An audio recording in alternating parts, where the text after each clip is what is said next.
जी जी, इस वक्त हम चौंक हदीस में खड़े हैं और जनाब एक स्टेपनी बेच रहे हैं। जनाब रेडी वाले से पूछते हैं, बड़ा अच्छा फ्रूट अल्लाह की नेमत है। तो भाई साहब अस्सलाम वालेकुम, ये क्या रेट है इसका? 250 रुपये पाव। यार ये तो पिछली गर्मियों में 250 रुपये किलो थी, अब महंगी हो गई। ये क्या वजह क्या है जनाब? हर चीज़ महंगी हो गई है, डबल रेट है। हर चीज़ महंगी है, डबल रेट है। किसी चीज़ एक रेट ही नहीं है। सुबह कुछ है, शाम को कुछ है, रात को कुछ है, सुबह कुछ है। गरीब को इन्होंने मार दिया है। गरीब को वैसे ही जहर दे के मार दें किसी चीज़ों में। नहीं, किसने मार दिया गरीब को? शहबाज शरीफ ने हमें मारा है, बेड़ा गर्क कर दिया है मुल्क का। क्या करें हम हैं? हम क्या करें?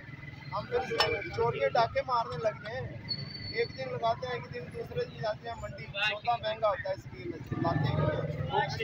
आपका घर का निज़ाम कैसा था? निज़ाम कहाँ से चलेगा? एक दिन आटा नहीं है, दूसरे दिन चीनी नहीं है, तीसरे दिन पत्ती नहीं है। किधर से निज़ाम चलाएं? क्या बात? एक दिन खा लेंगे, दूसरे दिन फिर भूखे। क्या बात है? जी जनाब, ये देख लें जनाब, ये कह रहे हैं कि महंगाई बहुत ज़्यादा हो गई है। कभी आटा नहीं, कभी चीनी नहीं, कभी पत्ती नहीं है। तो ये गरीब का हाल है जी। तो न्यूज़ जावा जी जेल।